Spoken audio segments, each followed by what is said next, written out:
পয়গম্বর মুসা নবী আল্লাহর কাছে কথা বলার জন্য যাচ্ছে, এমনি একজন ধনী লোকের সাথে সাক্ষাৎ। ধনী কয়, মুসা রে, ও মুসা, আমার এত ধন হিসাব রাখতে পারি না, আল্লাহরে জিগাইবানি কি করলে আমার ধন কমবে? মুসা নবী কয়, ঠিক আছে জিগাইব। একজন বৃদ্ধার সাথে, একজন মহিলার সাথে দেখা। মহিলা কয়, মুসা কই যাও, কই যাও রে মুসা? মুসা নবী কয়, তোর পাহাড়ে যাব, আল্লাহর সাথে কথা বল। মুসা রে, আল্লাহরে জিগাইবানি, আমি গরিব মানুষ, আমি ভালো কিছু কিনতে পারি না, ছেলে মেয়েকে ভালো কিছু খাওয়াইতে পারি না, ভাঙ্গা ঘর, এত গরিব, ভালো করে ঘর বানাইতে পারি না, আল্লাহরে জিগাইবানি কি করলে আমার উন্নতি হবে, ধনী হব, টাকা পয়সা হবে, আল্লাহরে জিগাইবানি। আল্লাহ মুসা নবী কয়, ঠিক আছে, আল্লাহরে জিগাইব, তুমি কেমনে ধনী হইবা? আল্লাহ নবী মুসা নবী তিন রাস্তার মোড়ে যা দেখে একটা লোক বসে আছে, তার দুই হাত নাই, দুই পা নাই, দুই হাত নাই, দুই পা নাই।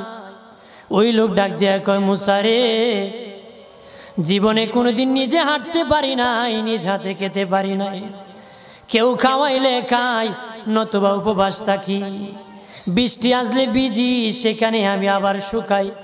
ও মুসা, জীবনে কোনো কাজে দুনিয়ার লাগি নাই, আল্লাহরে জিগাইবানি কোন কারণে আমারে বানাইছে?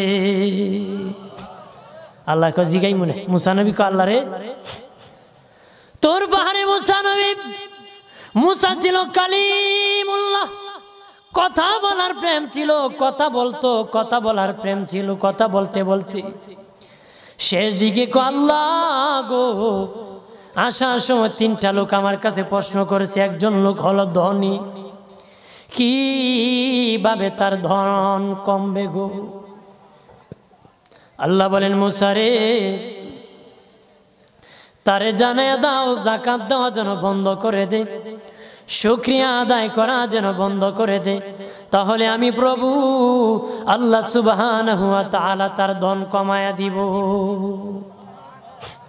যদি শুকরিয়া আদায় বন্ধ করে, তাহলে ধন আমি কমাই দেব।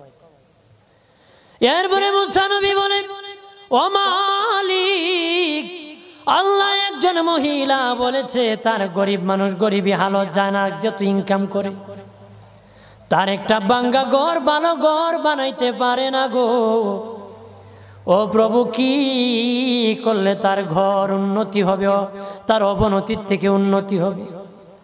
আল্লাহ বলেন, মুসা রে, মহিলা